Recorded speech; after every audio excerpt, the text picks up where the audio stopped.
Hello everyone and welcome back. My name is SL Gamer Guy and welcome to Chapter 3 of Buried. Let's take and get right back into it and see the stats as to what we got last week. Yay. Should bring up the statistics as to what we chose, right? Right? Hello? Curiosity. You and 39% of players obeyed the warning sign and stayed away from the glow. Selflessness. You and 64% of players stepped in front of Dennis to protect him from Marcus. Cool. Mercy. You and 65% of players were easy on Marcus after he surrendered. So some people just continue, apparently that would be, 35% of players just continued to take and wail on him. Lovely. Begin Chapter 3. Also, if you're wondering why everything that's high tech. Buttons, knobs, it's high tech. We follow Marcus into what I can only describe as a control room of sorts. There are countless computer screens, some of which are obviously coming back from having been shut off. Everything looks extremely complicated, from screens filled with code and data to what is obviously a security system. It reminds me of a miniaturized version of the operating center in just about every space travel movie I've ever seen. Marcus is running from one screen to another, apparently looking for some pertinent bit of information. Where's the first aid kit? I snap at him. Marcus stops in his track as if he has forgotten the whole reason for bringing us down here. Oh yeah, he says, rushing to the left side of the room. There, he hunkers down by an opened panel in the wall, what I assume is an emergency vault, from where he got the rifle. Peer into the open vault. I peer over Marcus's shoulder into the vault. He's opened. It's much larger than it looks from the outside. It's partially filled with files, folders marked classified, and a few rounds of ammo for the rifle, a peculiar plastic kit filled with syringes, and a locked black box. As Marcus digs around, one of the folders slips open. For a split second it's open, I see a scanned document and a color photo. The photo shows a male corpse with its guts on the outside of its body, as if it's been turned inside out. There's also massive swelling on his head, almost like his skull is about to explode. Marcus slaps the folder closed and I turn my attention to one of the syringes. It's filled with a violet-colored fluid that, while rather pretty in color, looks deadly. Marcus finally pulls out the first aid kit and turns around. When I look back to motion Dennis over, he's paler than ever. Come on, I tell him, but he's not moving from the place on the floor where he sits against the wall.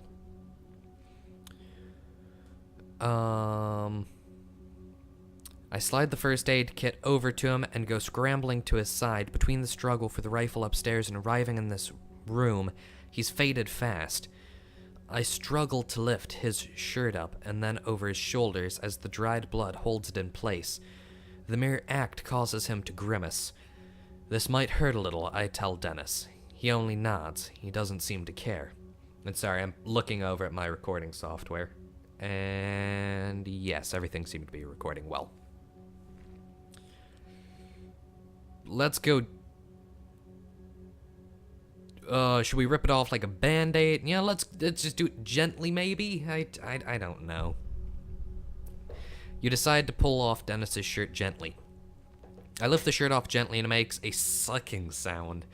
There's so much blood that the moisture tries to keep the shirt pulled to him. Dennis lets out a little moan but seems to relax, in spite of his injuries.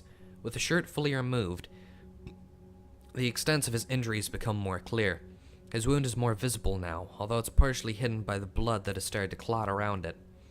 My medical knowledge is slim, basically just a bunch of basics I learned in Boy Scouts. I look over to Marcus hopefully and ask, do you have any training? 0, he says sorry. It's just as well. I guess he's far too concerned with what's happening on the monitors to be much help anyways. I start by taking out the several rolls of gauze with the kit. within the kit, to wipe as much blood as I can away from the wounds on his side. It's even worse than I had figured from the start. The gash is deep and dark. I'm pretty sure it's infected, too. He's going to need stitches, that's for sure, but I have no clue how to even start that. Besides, I don't see the tool for it in the kit. When I splash rubbing alcohol over the wound, he responds with a hoarse yelp of surprise, but nothing more. His eyes are locked on me and looks appreciative, but also scared. Be honest, Dennis says, hopefully. How bad does it look? Do you think I'll live? You'll be fine. No problem, man. No problem. You'll be fine. Walk it off. Far enough away from your heart. Good to know, he says, because I sure don't feel that way. I sure don't feel like that. You've been through... Yeah, you've been through heck. I say I think it feels worse than it actually looks. Thanks, that's a relief. I won't lie, you're going to have a scar. I say, trying to be funny. He chuckles a bit, but there's no humor in it. He rests his head against the wall and closes his eyes as I finish up. I place one layer of gauze against the wound and bind it with the medical tape. I then reinforce it with a second layer. I know it's meager, but it's all I can do. Thanks, Roger, he says, actually managing to force out a smile. I feel a lot better. I think I'll be fine. I'm not sure about that, but I'm glad I was able to encourage him. Finally, I patch up the bruises on his head a bit, cursing myself again for not grabbing my hard hat. I look back to Marcus, and he's holding back at us, and he's looking back at us, deep in thought. My eye's starting to really swell up from where he kicked me earlier. Maybe I shouldn't have let him off so easy. Are these first aid kits all you have in this facility, I ask him? If there's something better, I don't know about it, he says. I notice then that his defensive posture is no longer there. Something's different now. Just a slight change to his demeanor. He's seen something on those monitors that has him frightened, more than he already was before. What is it? What's wrong? I ask. His eyes travel around the room, and it's obvious that he's trying to decide whether or not to tell me the truth. I don't think we'll probably be able to understand what's on the monitors, so let's just, I feel like if we, go like that, just, come on, spit it out. He'll probably be like, pretend that he's all high and mighty and probably not tell us, so let's go with this one. Rather than wait for him, I get up and scan the screens behind him, seeing if I can find any clues I had missed moments ago. After a few moments, I see a few things that even I can't comprehend hidden in the complex information on most of the screens. On one screen, I see what looks like a power meter that is slowly climbing upwards. A single message is flashing beneath it. It reads, "Unexpected power failure. Foreign entity." Another message flickering along the bottom of a black screen says, "Safety locks on. Level 3 contaminant. Doors engaged. Override?" I see still scenes on a few other screens that I assume are security cameras showing hallways and passages from elsewhere in the facility. One of them shows the first level hallway we were on just a few minutes ago. Another shows a hallway I don't recognize. The floor is covered in blood. From just off the screen, I see what I think might be a human body, but it's bent in an impossible way. It looks like the bloody legs and torso have somehow been merged or melted into the floor. What's wrong with the systems? What happened to that person there? Let's just take and, Ooh, do we want to know why this guy has merged with the floor? Or why the generator turned off? Let's just take and go, what happened to that person there? Just, a bit of a headache, maybe a migraine. What's wrong with him? I have no idea. I didn't see it, he says. Whatever happened to that guy must have happened in the last minute or so. What the heck? There's something still happening. Are we still in danger? He turns away, clearly fearing he's already said too much. And as bad as that is, there's a scene on another monitor that makes my blood go cold and my fears spike to levels somewhere near terror. The scene is very familiar. It's the logging site. The equipment is unmistakably mine. I can even see my truck. Something like fury starts to rise up in my guts momentarily, pushing aside the fear. For a moment I considered just tearing into him, a few punches and a shove against the wall. Nothing more. I want answers and I want them now, but I'm not sure which would provide more answers, asking calmly or kicking his butt.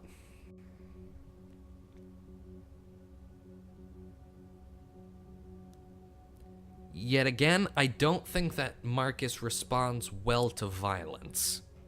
Let's ask him calmly. Could you please explain to me why you've been spying on my crew? My anger is prodding at me and I have to hold it back again. It's near the surface, demanding a release. It was part of my job, mine and a few others. Your crew's been watched ever since you set up your equipment. Why? Because you're working with heavy equipment, some of which digs into the ground less than half a mile from a secret government facility. I had no idea of that, I say. How could I have known? Marcus gives me the same crooked, trembling smile that's beginning to creep me out. Because those things would draw attention to this place, he says. You have no idea how secretive this facility is. Besides, I know that the higher-ups looked into it. Your site isn't on government land. It's shy about 300 yards. Every piece of your equipment is on private property. The timber tract you purchased from Mr. Gladstone 2 months ago. So even if we wanted to intervene and keep your crew away, we couldn't have without stirring up a fuss. The fact that someone with such a low-level clearance knows this much about my logging crew is unnerving. If you've been watching us, why didn't you recognize us when we met in the hallway, I ask. He shakes his head and exhales. Like it's obvious, the cameras have a bird's eye view. I can't see faces, just track bodies and names. Yet again, let's just ask calmly. So since you have all this surveillance, do you know where the rest of my crew is? I do my best to keep my voice level, even though my impulse is to shout. Well, Marcus says, all of you were on site as usual before the incident. It had been a few hours since I checked, though. They might have come off near the facility, or maybe not, I don't know. He says casually like it's not important. Well, are they inside the facility? You have cameras everywhere, right? Do you see them? I ask. Marcus shakes his head. I've been looking all over and I haven't seen your crew. They aren't here. But, he adds, the lower levels don't have any cameras. Classified. I'm not sure how they would have gotten there, but it's a possibility. I'm still shocked that we were being watched. Do they know everything about us? I'm telling you, Marcus said. The depth of influence in this facility goes deep. There are 36 employees down here. Outside of those employees, only 5 other people know this place exists. Let's just continue asking calmly. What do all these people do here? I ask, keeping my voice level. He doesn't even pause to consider if he should go any further.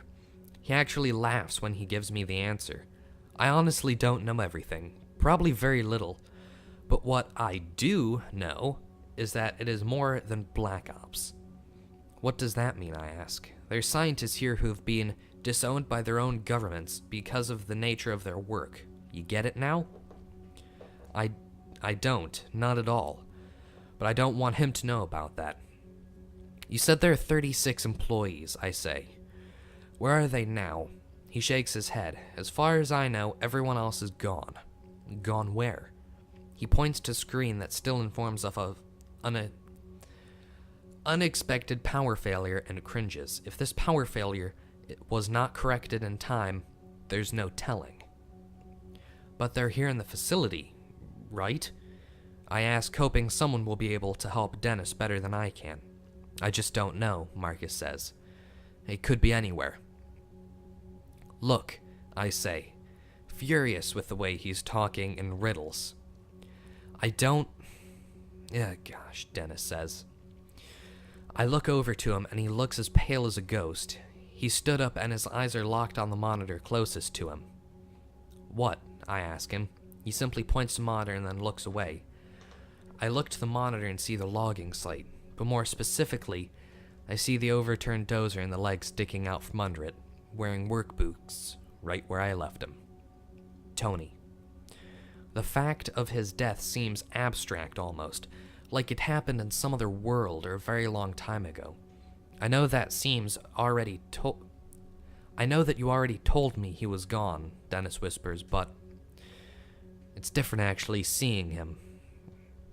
My gosh. Suddenly, something blazes by the open door outside. The shape is fast and in shadow, but I'm pretty sure it's a person. Someone else is here, Marcus says, wheeling around. He sounds very happy to discover this, so I try to follow his lead. If something had happened at this facility, then surely the sight of another survivor is a good thing, right? We should check it out, he says. I realize this isn't the best moment to leave Dennis, after revisiting Tony's death all over again. Someone just ran by the door, I tell him. Hopefully it's someone who can help us. You going to be okay? It's fine. Go see who it is, he says, giving me a mock thumbs up. I turn to Marcus and motion for us to head out to investigate. Let's be careful, Marcus says, depending on who it is. They might not be as hesitant to shoot a stranger as I was. I nod at him as I head for the door. I'm still holding the rifle in my hand. I don't know if I have the guts to actually use it if needed. With a final look back to Dennis, I run out into the second level hallway. I'm thirsty and getting hoarse, so I'm just gonna just a glass of water, just BRB. Okay, so we're back in the main hallway, I guess. Marcus follows you. There's still fear in his eyes, but also the slightest glimmer of hope. That hope is contagious. If we take off after the figure that just ran past the command center ahead of us, the facility presents yet another long hallway. Right away I notice that this level of the facility seems darker, even though the lights are now all on. The hallway is adorned with numbered yellow doors and large white panels along the walls. It's clean and well maintained, but there's something ominous about it. Up ahead, I see the fleeting motion of something dark cutting quickly to the left down a corridor. There, I say quietly, pointing up ahead. Marcus gives a nod. We continue chasing after the person we saw blaze by the command center just a moment ago. It then occurs to me that this person could be like Marcus was at first, armed and scared. Let's not shout at them while holding a rifle. Let's move towards them slowly. When we reach the intersection in the hall where I'd seen the shadow moving, I ease around the corner just in case. Sure, I have the rifle in my hands, but I don't want to use it unless I have to. I quickly dart around the corner and take the same shooting stance I've seen countless times on TV. There's a woman standing there about 10 feet away. She has reddish blonde hair and a small, mousy build. She looks terrified and is visibly shaking. She's probably in her late 30s, wearing a lab coat in dark jeans and green Converse low tops. I have a strange sense that her fear is not just about our sudden appearance. She looks like a woman who's been running scared for a while now. Her hands are raised in surrender. She's not holding a weapon. Marcus slowly approaches, taking a few steps ahead of me. It's Amy, right? He asks. She blinks, seemingly surprised that he knows her name. Yes, she says. And you're Marcus. She nods absently, and then looks to my rifle.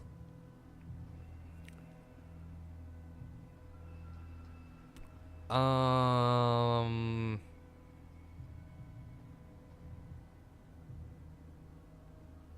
don't want to give off the idea that I'm not prepared to use the rifle. So I'm just gonna say we want some answers. She laughs nervously, and it echoes loudly in the barren hallway. Don't we all, she says. I have a friend back in the command center who needs medical attention, I say, and we're looking for the rest of our crew. I'm really sorry, but I don't know where they are, she says. Do you know what happened? Marcus asks. From the power outage. I don't know what caused it, she says. But there was an experiment taking place when the outage occurred. Something happened, and she trails off here, giving me a look of distrust. I saw things on the security monitors, Marcus says. The experiment failed, didn't it? I don't know the specifics, Amy says. I barely escaped the 3rd floor. I was going to go to the command center to see if the security footage showed anything, but then I saw you and the gun. Listening to their conversation, I'm feeling totally in the dark. What has you so scared? That's a good question. Amy looks to me, her eyes wide and terrified. Who are you anyway, she asks. I quickly give her my story. A logger stranded in the woods following a peculiar explosion at the logging site. As I tell her, recognition blooms in her eyes. You're one of the loggers. Yes. She then looks to Marcus and says, I thought they were being watched. They were, Marcus says. This was a freak accident, and there's no proof that they were responsible. I feel myself wanting to submit to all of the questions that are piling up in my head, but Dennis is waiting for me. Ask about medical help for Dennis, because we need to keep Dennis alive.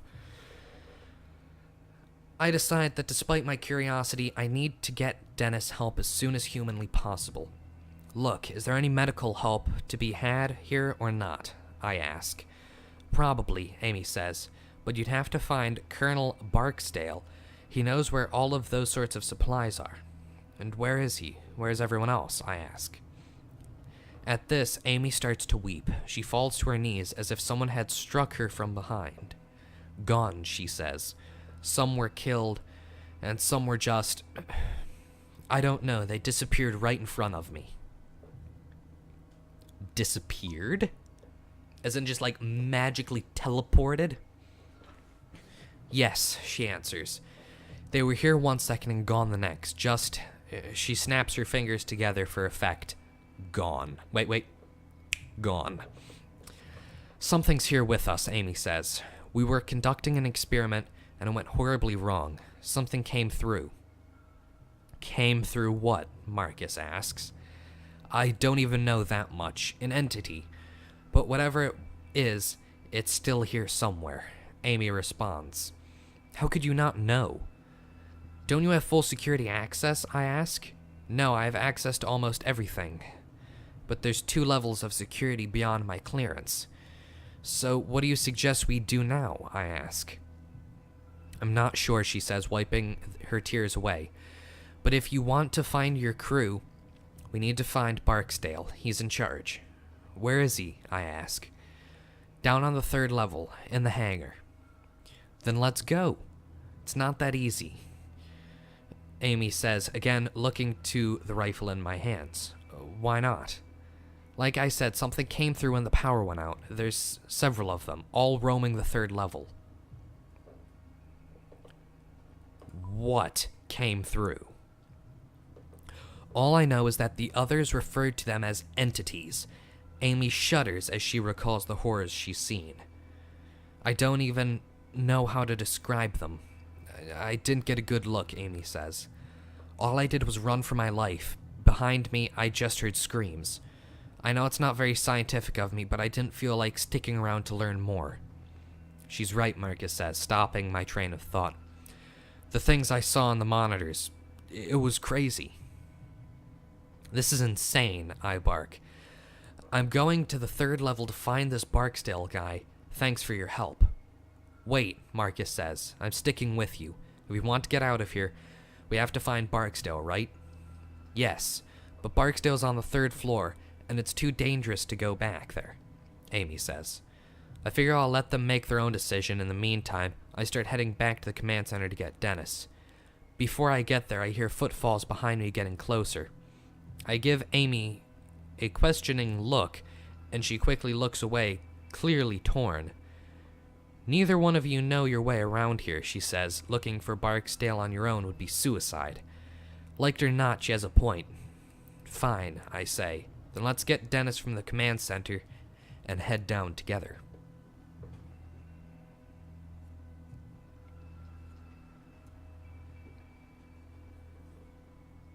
So, what is happening here?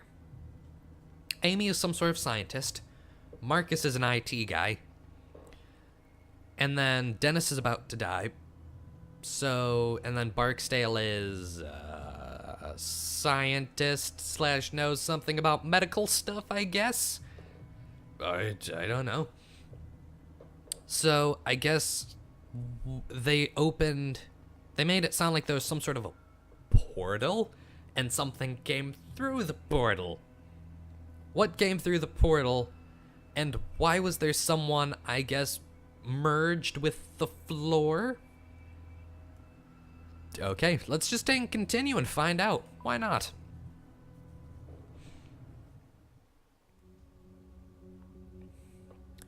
Cool command center. We enter the command center, and I'm happy to see that Dennis has regained some of his color. We're going to get you some help. And then we're going to find our crew and get the heck out of here. More help would be great, he says. With the way you took an hour to get my shirt off earlier, I'm not letting you touch me again. Ah! Should have ripped it off like a band-aid. Wait, Amy says. Maybe one of us should stay here with him. I'll be okay, Dennis says. He stands up to his feet with a grunt. You don't know what's out there, Amy says. I saw them. I saw what they can do. This facility is not safe. Are there any of them on this floor? Well, we're about to leave this floor, so that doesn't matter. What can they do? Never mind, she says. Come on. We just need to be careful. Marcus looks a little hesitant, but he nods his agreement, and the four of us exit the command center. Heading back out into the hallway, I look back to the monitors. I take a final look at the screen that shows my wrecked logging site and feel a pang of sorrow. Then I look to the other monitors showing live feeds of the facility's security cameras. I try to tell myself that I'm not looking for any signs of Amy's creatures, but I can't. That's exactly what I'm doing, and there's no need to pretend otherwise. We head back through the hall towards the elevator. The tension exists between us. It's like a physical presence. Yeah, just...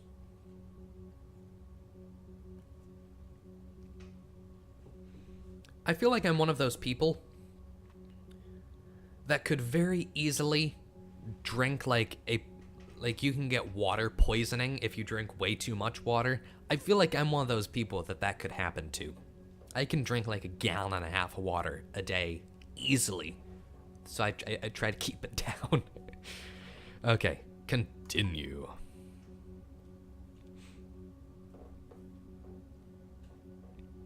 What's this? We're back in the elevator?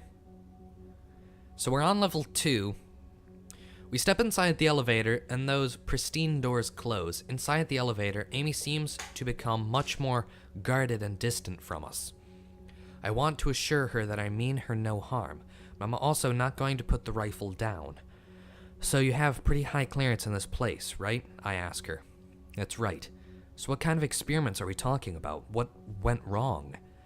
When she starts to answer my question, I can tell that it's something of a relief for her to get some of it off her chest.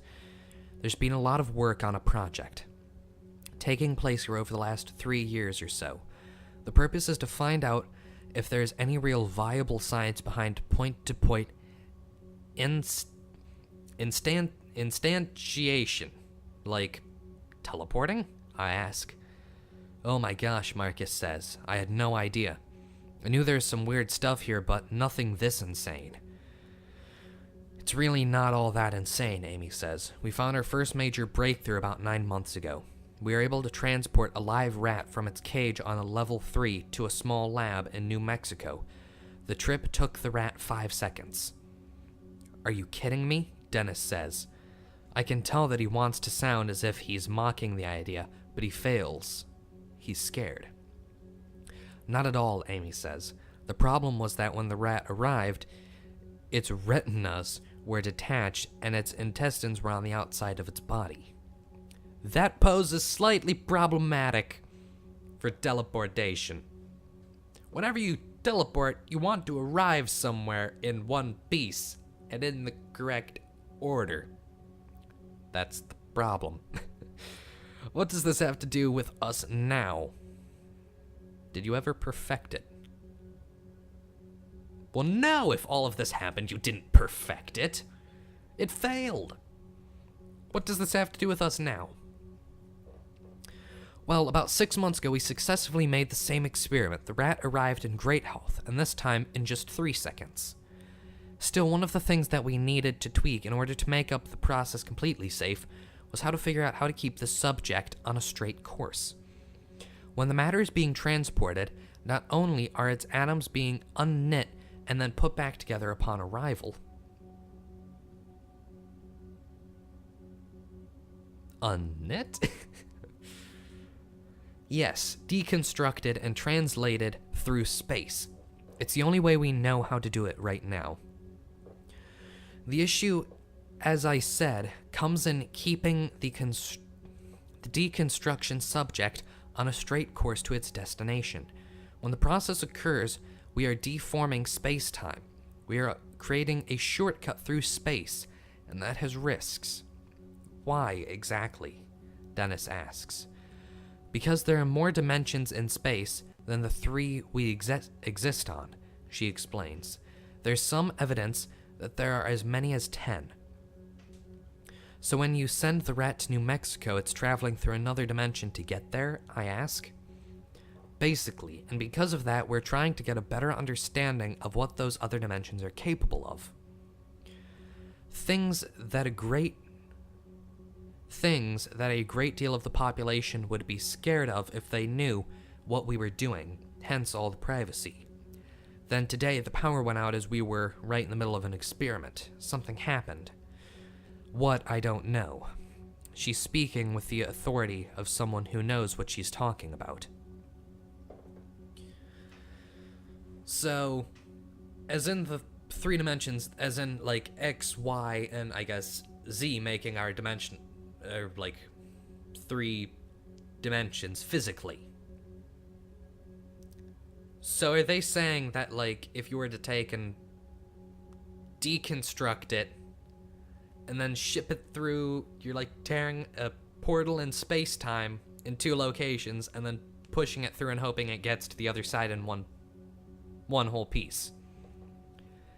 That is messing with things that we don't understand yet. Is that why those creatures are here? What have you seen in these dimensions? Is that why those creatures are here? That's my assumption, she says. I wasn't present for the experiment. I'm not cleared for such things, but I do get the reports. What reports? Marcus asks. I'm given access to the results of the tests. In other words, Marcus replies, clearly upset, you guys have been peeking into other dimensions and taking notes on what you see.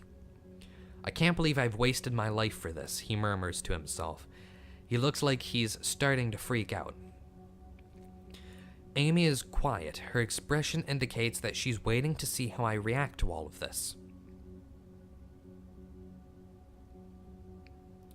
Now, if we say you people are insane, is that like a kind of sarcastic, you people are insane, or is it like, you're insane? I mean, that's kind of incredible. You deconstructed something and opened it in another dimension. So this is the interdimensional stuff, I ask. In a way, Amy answers. Marcus, on the other hand, is incredulous. I don't want anything to do with this, he says. All this time I've been working for... He laughs cruelly, and the sound of it makes my blood go cold for a moment. Just a single level beneath my feet. You jerks have been tearing apart space and time, Marcus continues. When the elevator doors open, I can't get out fast enough. The tension is growing way too thick for my liking. Outside of the elevator, we step out into what appears to be a massive industrial area. The carnage waiting for us all waiting for us is unlike anything I'd seen in the upper levels. Cite. Oh, well, this looks nothing like the upper levels, and that's blood. Oh, and that's blood too, and oh, and that is as well. Wonderful. Maybe they just were halfway through a paint job. You never know. The area looks industrial, like everything was built for utility only. But more notable than that is all of the blood. My gosh, I've never seen so much blood. Those creatures must have had a field day. Holy crap, Marcus says. Looks like a man that just awoke from a very bad dream. There were more personnel in this area when the experiment went haywire, Amy says, as if the explanation makes it all better. The research you all do down here had better be worth it, I say. We have to get moving, or we're going to lose our nerve. Amy, let's focus. Barksdale is in the hangar, I ask. If he's still alive, yes. That's where he'll be. Then let's hurry, I say. As far as I can tell, Dennis is doing much better, but I'm beginning to grow tired of trying to keep my fear at bay. Because the blood on the floor, the silence of level 3, and Amy's talk of the lab rats, I'm getting freaked out.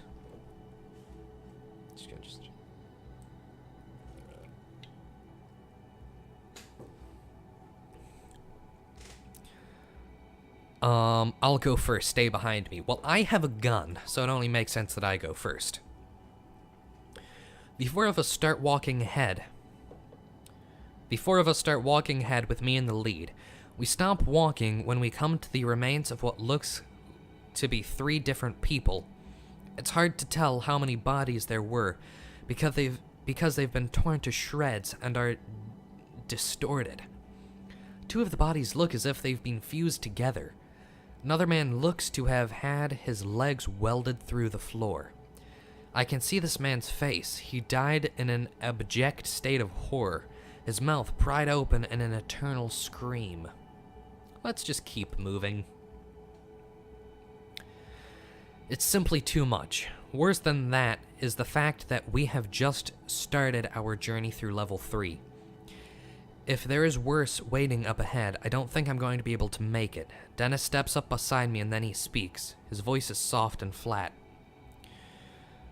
What in the heck could do that to someone, he asks. The things I saw, Amy answers. They could do it pretty easily, I think. She looks pale and I think that she may pass out at any moment. Tears spill from her eyes and she is visibly shaking. But she soldiers on, looking back to me and stepping to the side of the gruesome carnage. Her eyes again go to my rifle. She doesn't look very hopeful. You good to go? She asks me. We need to move on, but for some reason I can't take my eyes off the scene. My mind is reeling, trying to process it all. Yeah, let's go. We leave the grisly sight behind, moving into another equally destroyed area. From what I can tell, the next room was once an open area for experiments. The place hasn't been destroyed, it's been physically altered in a way that makes no sense. The girders look to have been warped. Their very materials distorted and twisted. To my right, a machine is being catapulted and looks to have somehow merged with the wall rather than crashing into it. Beyond these phenomena, there's the standard violence I was expecting to see. A limp arm sticking out from underneath the wreckage and more blood. I see no signs of an explosion, which makes me wonder how this happened. Seeing the aftermath is sickening enough, but it makes me wonder if Amy saw it while it was happening. Did you see what happened to those girders? Let's not ask her about the gruesome death. I only caught a glimpse of it, she says. It was like trying to focus your eye on something that was too close. They just started twisting, but not creaking or breaking. Like these creatures are just able to deform matter. She pauses here. And that's when we hear something echo through the facility. It comes from behind us and slightly to the right. I'm not sure what it is, but it makes my blood feel like ice. It sounds almost like static from an AM radio. but there's a high-pitched noise beneath it that I can't even start to fathom. What the heck is that, I ask, instantly clapping my hands to my ears. One of them, Amy says, her voice a whisper. One of the creatures. That's what they sound like? Dennis asks. I see that he's leaning against the wall, wincing at the noise. I suddenly realize that I have a death grip on my rifle, ready to shoot the next thing I see. Anything between us and them, or how far away you think they are?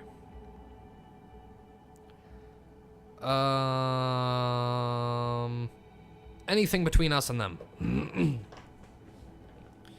Not really, she says. None of the hallways are blocked off by secure doors. Everyone seems to take this as the cue to start moving again. We make our way around the office. Wreckage, now with new purpose in our step. We barely make it to the other side of the room, approaching a dark hallway when another high-pitched noise sounds out. This one is louder, closer.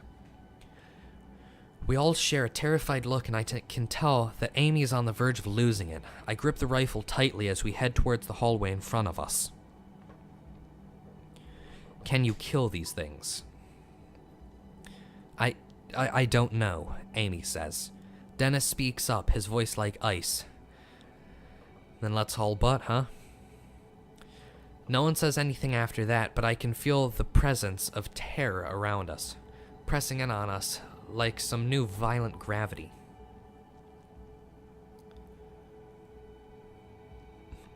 That's not creepy or anything. The small utility hallway is well lit. It looks as if it was designed to be only used by select maintenance workers. What goes on in this area, I ask. I'm looking at Marcus as I ask the question, but he only shrugs in response. She might know, he replies, pointing to Amy. I've never been down here before. It's just a utility hallway, Amy says. But that at the end here is a maintenance room. There should be a gun or two in there. It's also the most direct path to the hangar entrance. As we walk quickly and quietly down the hallway, I take a glimpse ahead and feel the hair on the back of my neck stand on end. The light becomes more sparsely spaced, and it's impossible to see just how far the hall extends into the darkness. This hallway has the occasional trace of bloodshed, but nothing like the main area we've come from. We continue farther down, and just as I begin to see what looks like a large metal door further ahead, I hear yet another shrill sound. This one farther away, but no less demonic. How many of these things did you see? Dennis asks Amy. 3, but that's just what I saw. There could be more. What'd they look like? Dennis asks. Can we talk about something else?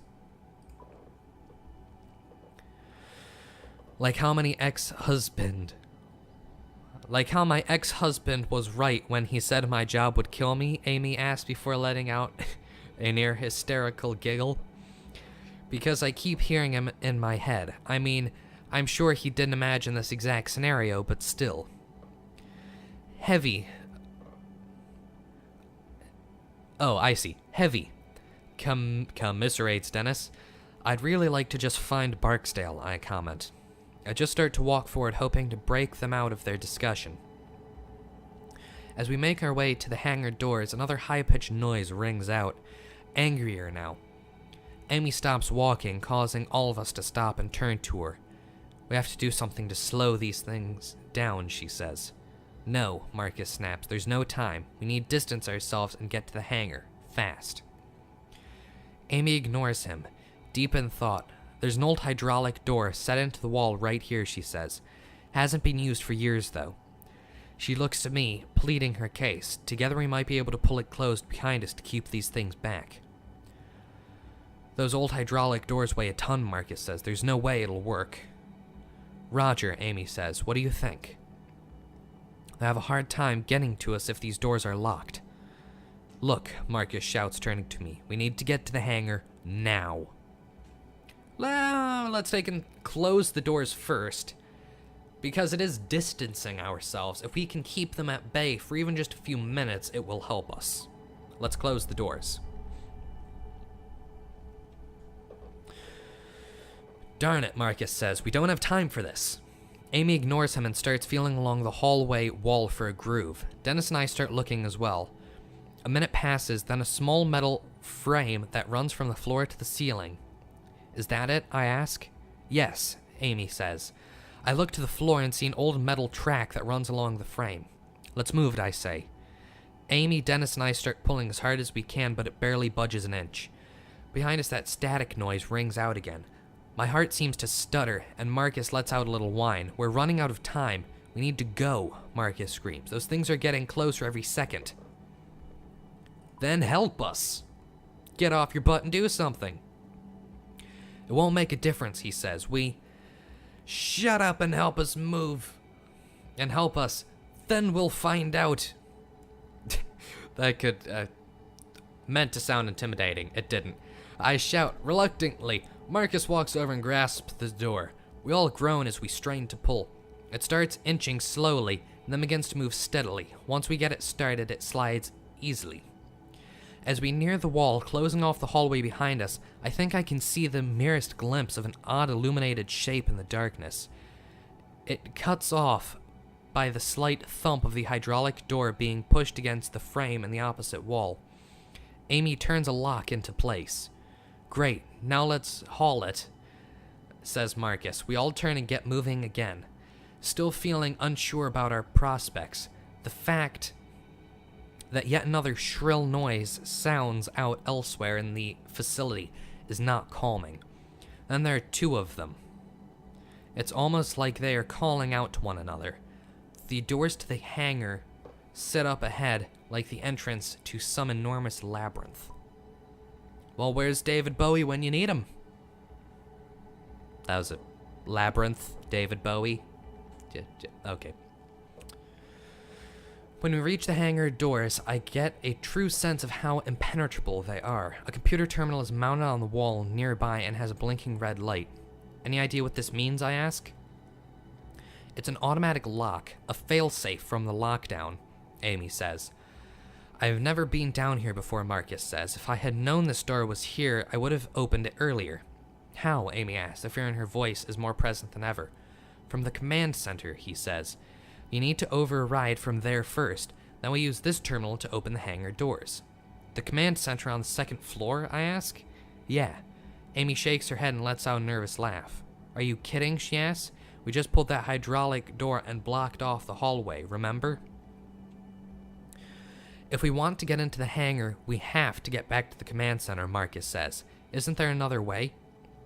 Turning to Marcus, Amy replies, well, there is another elevator, but we need to go through the biochem storage. I need to stay with Dennis so he can rest, I say. You two go.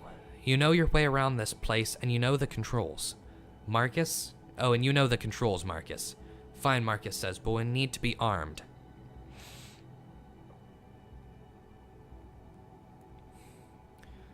Amy, small little woman, I'm assuming being built mousily, or mousy, means small and petite. An assault rifle has a decent amount of kick. I don't know how that would work. Marcus, on the other hand, doesn't necessarily seem the soundest of mind, so I'm gonna give the gun to Amy. You gave Amy the gun.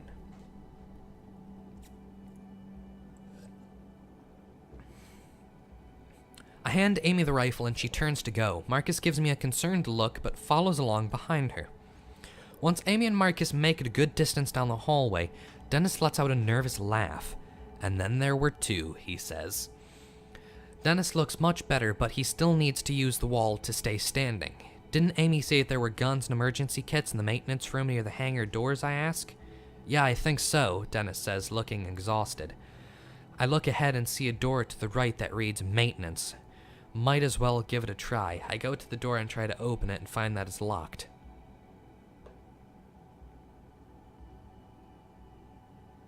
I think pushing with your shoulder would probably be more effective. I give it a hard shove, but it doesn't budge.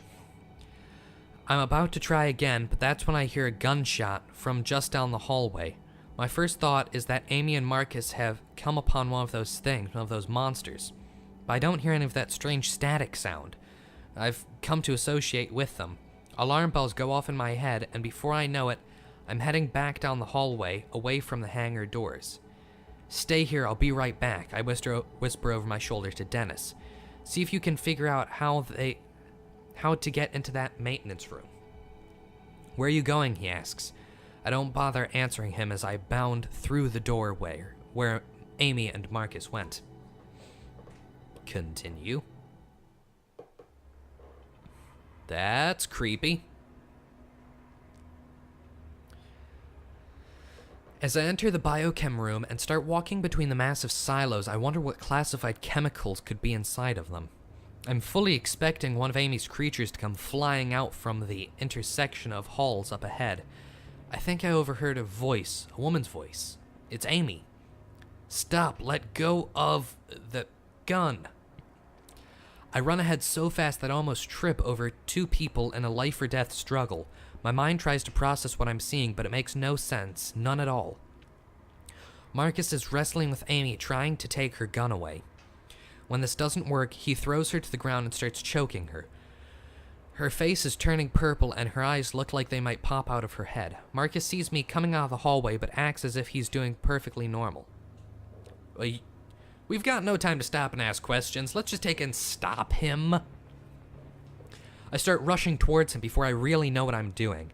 I bring my fist down a hard arc across the bridge of his nose, and I'm rewarded with a sick cracking sound. He cries out as he falls to the ground, looking at me as if he doesn't understand why I punched him. On the floor, Amy clutches at her neck and gasps for breath. I start to fear that I was a moment too late, just as I see that the rifle has been thrown across the floor. Marcus seems to notice this at the exact same moment I do. Go for the rifle. If you have the rifle, you are in control of this situation. We both go for the rifle at once. He takes a single stumbling step towards it, wobbling a bit from my punch. I dive for it. When I hit the floor, it feels like I'm a baseball player trying to steal third. Our hands both fall on it, but when I yank it, he manages to kick me, knocking the rifle to the floor again. The kick catches me square in my ribs, knocking the breath out of me. What the heck are you doing? He yells at me. By killing her, I'm saving us all of this was her fault. I sense that he truly believes this, but if that's the case, why not just attack her when we were all together? The answer is simple. We might have stopped him. He wanted to kill her in private. And then what? Would we have done the same to Dennis and me? It seems fitting, really. It seems fitting, really. When we first came upon Marcus, he held a gun on us. I'd been so relieved to see another human being that I had underestimated just how unhinged he was. Marcus and I both dive for the rifle, still lying on the floor, and start wrestling for possession, but I'm not confident I'll come away with it. As we struggle, he starts inching the muzzle of the gun towards my face. A position I don't want to be in. I start pushing back, hard. But if this thing accidentally fires, I'm not sure where I'd prefer the bullet to go, especially in this room full of chemical tanks. Just force it towards Marcus. I grunt as I push the muzzle to point towards his face. Realizing he's literally looking down the barrel of a gun, Marcus ducks his head out of the way. This makes him lose leverage, allowing me to yank the gun from his grip. I get to my feet as quickly as I can, swinging the rifle back around on him. For a moment, I think I've knocked him out, but his eyes flutter and he looks at me as if I've betrayed him. Her people, he says. It was them that did this. She deserves to die. She did this. I look to Amy and wish I could help her. I'm relieved to see that she is managing to draw in a few breaths. Her legs move as she tries to push herself into a sitting position. You wouldn't know, Marcus says. You didn't work here under their secrecy. You don't know what it was like to... He surprises me by lunging towards me, leaping from the floor like a human projectile. I don't have time to aim carefully. I have to react fast. We're in a room full of explosives, so let's not try and shoot. If we hit one of these tanks, this entire thing could go up. His aim is poor and his strength is failing, so I dodge him easily. I don't want to have a gunshot go off and alert those creatures to where we are. make a hard jab of the butt of the rifle, striking him in the chest. Something crunches and he lets out a whoosh of air. He crumples for a moment and then goes to his knees. He roars in pain on the floor. Only after a few minutes I realize that they are not purely screams of pain. The jerk is calling for them, calling for those creatures to come for us. This place is evil. Along with everyone involved, he wails from the floor. If you're taking her side, then you deserve to die too. If you want to stop me, you'd better do it now, you coward. The rage in his eyes at Amy as well as towards me, stopping him, makes me think that he'll deliver on his threat. I raise the rifle again, every urge in my body wanting to make sure he doesn't come back to bite us. But I'm not a violent man. I could easily not kill him and just leave him behind. Well, he just alerted as to where those monsters were. So if we let Marcus live, they're probably going to immediately come and, I guess, either devour him or turn him into a Art Deco wall piece. Make him look like a Vincent van Gogh. Just like when I could barely shoot earlier as he was coming at me, I can't bring myself to deliver a kill shot. I ignore him and lean down to Amy. You okay, I ask? She nods slowly. Have to go, she says, her voice raspy. They'll be here any minute. Too much noise. I have to hold her arm so she can get to her feet. We start forward, and then I think of Dennis. We should go back to the hangar doors. I say, I can't just leave Dennis there. There's no time, Amy says. You need to come with me. Up to the command center. Now we'll be back for him soon. You're all dead now, anyway, Marcus shrieked. If they don't get you, I will. He laughs maniacally after saying this, hooting like a madman. As if in response, a high-pitched noise tears through the hallway. I seem to feel it in my bones. They're following his noise now, Amy says, her voice still weak. She takes off away from Marcus, presumably towards the other elevator she had mentioned moments ago. I follow her. As we move out, I hear Marcus slowly push himself off the ground and stumble off, slipping in between the tanks and disappearing. I thought he was like crippled now. We start running, and after the first few strides, another noise sounds out.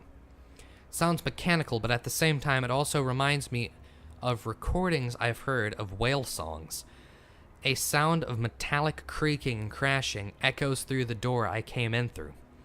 They've reached the hydraulic door we pulled, Amy says, confirming what I'm thinking. The sound grows louder as it clears. They're struggling with it, which is good. We have a bit more time. I speed up my step to follow Amy as she leads the way to the other elevators. She's panting furiously but pushes on. I can hear something rattling in her breath, likely the result of Marcus's attack. This makes me imagine how cold, uncaring his eyes must have looked staring down at her as he tried to deliver her to death. How she is still forging on is beyond me. I'm sorry about Marcus, I say. It's not your fault, she interrupts. At least you handed me the gun. I hope we can find a way to survive this mess. Well, I'm sorry, but the episode has officially reached 1 hour. So, thank you very much for watching. If you have enjoyed this video, please be sure to tune in next week for the following. And I will see you in the next video. Stay awesome.